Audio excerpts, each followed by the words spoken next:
There's a specific kind of silence that doesn't feel like silence. It feels like a question.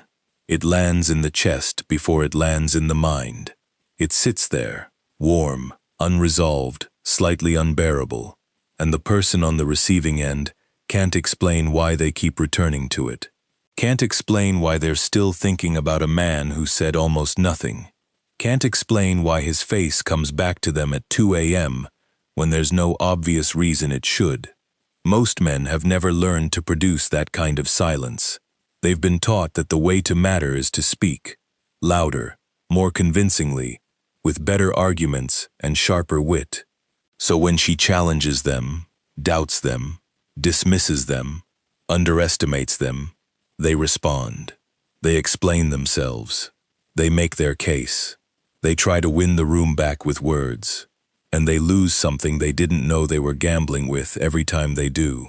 This video is about the response that isn't a response. The quiet move that creates more psychological impact than any argument a man could make, because it bypasses her conscious evaluation entirely and lands somewhere deeper, somewhere older, somewhere she can't logic her way out of. By the end, you'll understand not just what it is, but why it works at the level of the nervous system, and what it quietly reveals about the man who is capable of it. Stay with me, because the thing I'm going to tell you in the next 2 minutes will change the way you read every future interaction you have with a woman, and with most people, honestly, for the rest of your life. Let's start with something uncomfortable. The reason most men over-explain themselves isn't weakness, it's intelligence. Smart men, in particular, have spent their entire lives solving problems with language. Language worked in school. It worked in arguments with friends. It worked in interviews and presentations, and every situation where the right combination of words produced the right outcome. So when a woman challenges them, questions their intentions, underestimates their value, tests their frame, they reach for the same tool that's always worked. And here's what they don't realize. Language, in that moment, is the wrong tool. Not because what they're saying is wrong, because the act of saying it proves something she wasn't sure about until they opened their mouth. When you explain yourself to someone who is testing your worth, you have just told them, without intending to, that their opinion of you is powerful enough to make you move, that her uncertainty about you is your problem to solve, that their emotional comfort matters more to you than your own inner stability. That's not information most men mean to transmit. It's just what the explanation carries underneath it, in a frequency she picks up without knowing she's listening. There's a concept in attachment research called the locus of evaluation, the location inside a person where they go to find out if they're okay. Men with an external locus are unconsciously checking the room, checking her face, checking the reply time on their last message to determine their own status. Men with an internal locus already know, not arrogantly, just quietly. They carry the answer inside, which means her expression can't change it, her silence can't shake it, and her test can't move it. She feels the difference between those two men before she has words for it, in the way one of them slightly recalibrates when she raises an eyebrow, and the other one doesn't. In the way one of them needs the air in the room to feel a certain way, and the other one brought his own. The quiet response is the response of a man with an internal locus, and it's not something you perform, it's something that emerges, naturally, inevitably, when the internal locus is actually real. But before we get to that, I want to tell you about something that happens in the brain when information is missing. In 1927, a psychology researcher named Zeigarnik discovered something that has quietly structured human experience ever since. The brain does not process completed things and incomplete things the same way. Finished tasks get filed and released. Unfinished tasks stay active, looping at the edge of awareness, quietly demanding resolution, pulling attention back to themselves at random and inconvenient moments. This became known as the Zeigarnik Effect, and it explains why you can't stop thinking about the movie you never finished, the conversation that ended strangely, the relationship that closed without a real explanation. The brain is trying to complete the loop. It cannot release what it cannot resolve. Now apply this to her. When a man responds to a challenge with silence, genuine, settled, unhurried silence, he leaves something unresolved in her mind. She gave him a provocation. She was expecting a reaction, consciously or not, because reaction is what provocation is designed to produce. And when no reaction comes, when he receives what she said, holds it, and simply remains, she has nothing to file away. The loop stays open. The loop staying open means she keeps returning to it, keeps reconstructing the moment, looking for what she missed. Was he unbothered? Was he hurt and hiding it? Did it not even register? The not knowing is more consuming than any answer could be, because any answer would close the loop and release her. The silence keeps it open, which keeps her inside it, which keeps him in her head, in a way that no speech could engineer. He didn't try to get into her head. He just declined to leave it. Let me show you what this looks like in a real room, with real people, in a moment that feels ordinary from the outside and seismic from the inside. Adrian was at a dinner, 8 people, good food, the kind of easy conversation that moves between topics without anyone having to steer it. Halfway through the evening, the woman across from him, Camille, confident, the natural center of most rooms she walked into, made a comment about his work, not overtly cruel, the kind of comment that lives in the thin space between observation and dismissal. She said, with a slight smile, that what he did sounded like something she'd tried when she was still figuring things out. The table didn't react, but the air changed, the way it always does when something with an edge enters a conversation. 5 sets of eyes moved to Adrian without moving, and Adrian did something that surprised everyone, including himself. He looked at her, not with coldness, there was nothing sharp in it, not with the tight smile of a man suppressing something. He just looked at her, with the specific expression of someone who has heard what was said, is not threatened by it, and finds the entire transaction mildly interesting. He held it for exactly 1 breath too long to be accidental, and then he said, and returned to his food. 1 syllable. Not dismissive enough to be rude, not warm enough to be forgiving. Perfectly, precisely neutral. Camille laughed, the automatic social laugh that buys time while the brain catches up. She made another comment, lighter this time, reaching for firmer ground. Adrian responded to that one genuinely, warmly even, and the conversation moved on. But here's what was happening inside Camille for the rest of that evening. She kept glancing at him, not obviously, just the small lateral eye movements of someone checking on a variable they can't stop calculating. She replayed the exchange twice before dessert. She'd expected him to qualify himself, to smile too quickly, to pivot to his credentials, to make the thing she'd said smaller by responding to it seriously. She had a script ready for whatever he said. He hadn't said anything. He'd given her, and moved on, and now she couldn't find the edge of the moment, because the moment had no edge. It just sat there, unresolved, open, pulling at her like a question she hadn't thought to ask. She sought him out before the evening ended, found a reason to stand near him, to resume a conversation that had technically already concluded, and in that moment, in her crossing the room toward him, the entire social dynamic of what had happened at the table had quietly, completely reversed. Not because he'd done anything, because he hadn't. Now I want to go deeper than the tactic, because the tactic without the understanding is just performance, and she will feel the performance in the way she always feels the performance, which is as a faint falseness that she can't name, but absolutely trusts. What Camille responded to wasn't the silence itself. It was what the silence implied about Adrian's internal architecture. The silence suggested that her opinion of him, offered casually, with mild condescension, in front of witnesses, had landed somewhere inside him that was already stable, that it had not moved anything that needed moving, that the foundation it landed on was solid enough that even a direct hit didn't shift the structure. That's what she couldn't stop thinking about. Not him, exactly. The solidity. Because here's a truth about human attraction that most people dance around without ever saying directly. Women are not primarily attracted to men who make them feel admired. They are attracted to men who make them feel like there is something real to admire. And those are not the same thing at all.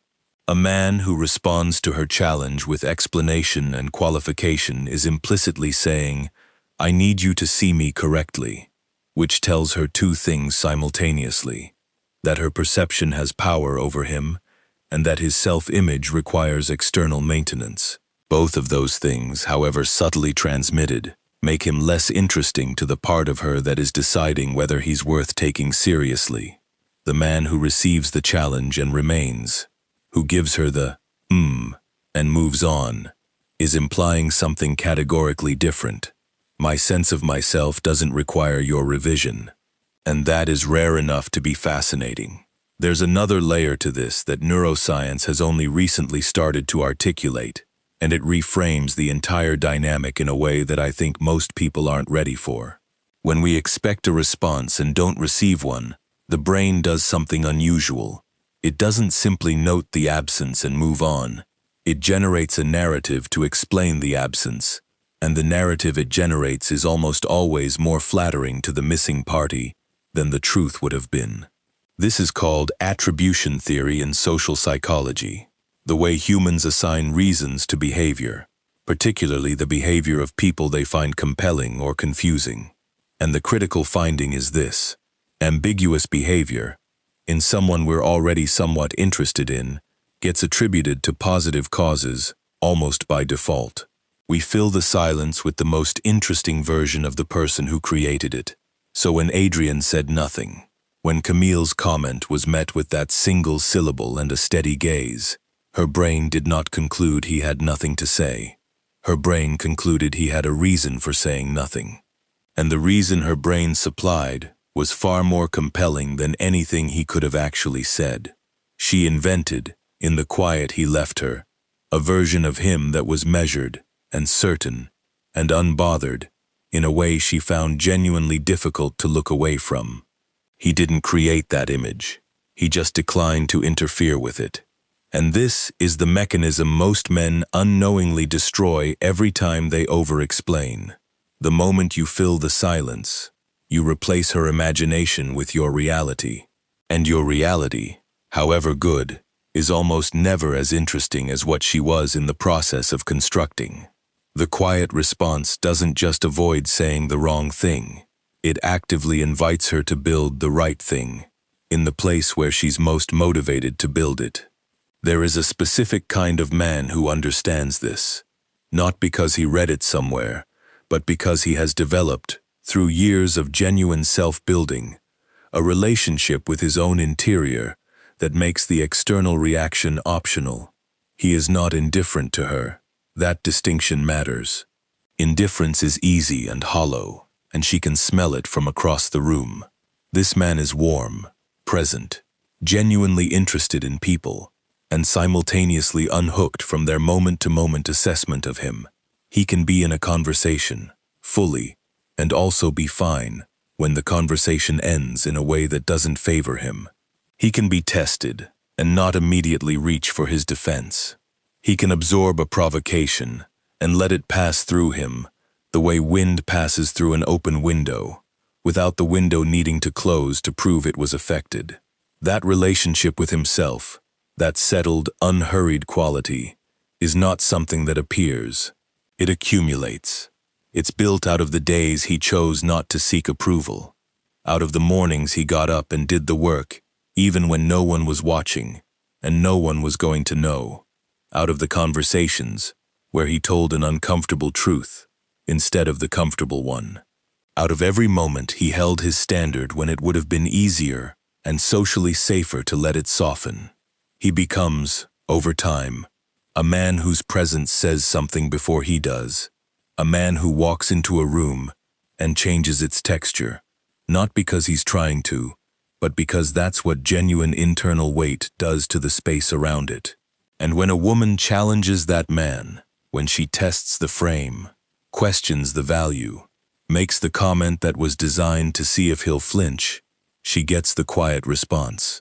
Because the quiet response is the only one that makes sense for a man who has nothing to prove and no urgency around proving it.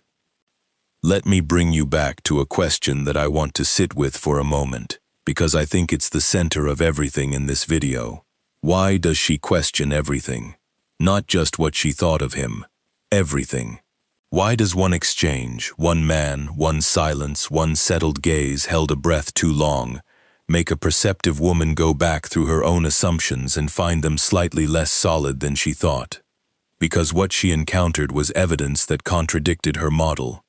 She had a category for him, a rough draft of who he was based on limited data, and her rough draft assumed that the right kind of pressure in the right kind of place would produce a predictable result. That's how most men work. That's how most people work. Pressure produces reaction. Reaction confirms assessment. Assessment becomes fixed, but he didn't react. And that is a data point that her existing model cannot process without upgrading. She doesn't upgrade the model in a single moment. It happens over the hours and days following the exchange, as she keeps returning to it. Zeigarnik's open loop, still running, still pulling her back. Each return generates a small revision. Each revision moves him, slightly, from where her rough draft had placed him, to somewhere harder to locate, and, because of that difficulty, harder to dismiss. This is why the quiet response makes her question everything, not just him, but her own accuracy, her own perception. And people who make us question our own perception have a specific and powerful hold on us, because self-doubt, directed by another person, is one of the most compelling forces in human psychology. Not painful self-doubt, the productive kind, the kind that feels like intellectual motion, like being slightly smarter after the encounter than you were before it. She doesn't just become intrigued. She becomes aware that she might have misjudged something.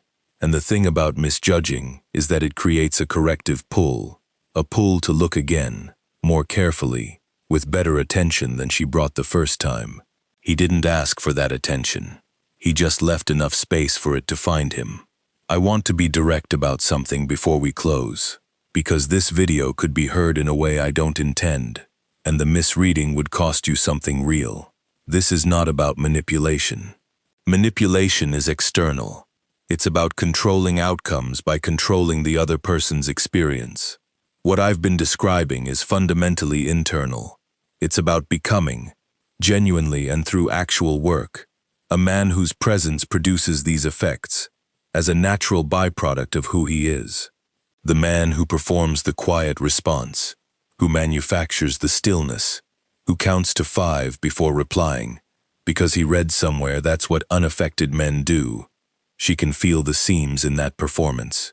She's been reading people her entire life, in survival contexts that most men don't have to navigate, and she is better at this than most men want to admit. The quiet response is not a technique. It is a symptom. It is what emerges, inevitably, from a man who has built something real in himself, a man who has faced his own discomfort enough times to stop being afraid of it, who has held his standard long enough that lowering it no longer feels like an option, who has arrived at a relationship with his own sense of worth that doesn't require the room's confirmation to remain stable. That man doesn't think about the quiet response when it's happening. He's just being himself, and she feels that. The absence of effort, the absence of the subtle strain that performance always produces, and that feeling is what she can't stop returning to. Because effortlessness at that level is rare, and rare things hold attention the way common things never can. Here is where I want to leave you. Think about the last time you explained yourself to someone who wasn't really asking for an explanation. The last time you made your case to someone who hadn't genuinely opened the floor. The last time you felt the pull to qualify, justify, elaborate, to build your defense before the verdict was even in. What were you actually afraid of in that moment? Not of losing the argument. Arguments between two people in a conversation about worth are never really arguments. They're auditions. And the man who auditions longest is the man who's conceded the most ground before the conversation is over. What you were afraid of was being misread, being placed in the wrong category and left there without the chance to correct the record. It's a human fear, a social species fear, and it makes sense on the surface.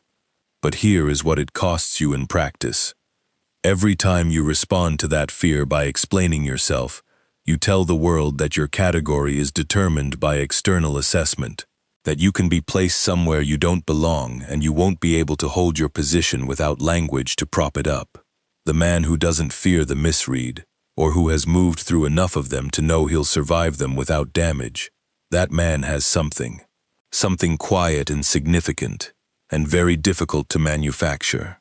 The knowledge, built in the body, not just the mind, that he will still be himself on the other side of her silence, her test, her casual dismissal, her men, that the foundation is real enough to hold without the room's agreement. That knowledge changes how he walks into a room, changes what he says and when he says nothing, changes the kind of attention he receives and the kind of presence he projects. And it changes, at the root, permanently, without effort, the response he gives when she challenges him. He gives her the quiet one, the one that doesn't explain, the one that holds, the one she's still thinking about 3 weeks later, lying in the dark, trying to figure out exactly what she saw in his face in that moment, and why she hasn't been able to leave it alone. That's the response. And the man who gives it genuinely, not because he calculated it, but because he's built himself into someone for whom it's the only response that makes sense, is the man she will spend a long time trying to figure out. And some things are worth being. If this connected with something real in you, subscribe, because this channel exists for the man who is willing to go deeper than the surface of these conversations and actually do something with what he finds. Subscribe. What part of this hit differently for you? Drop it in the comments.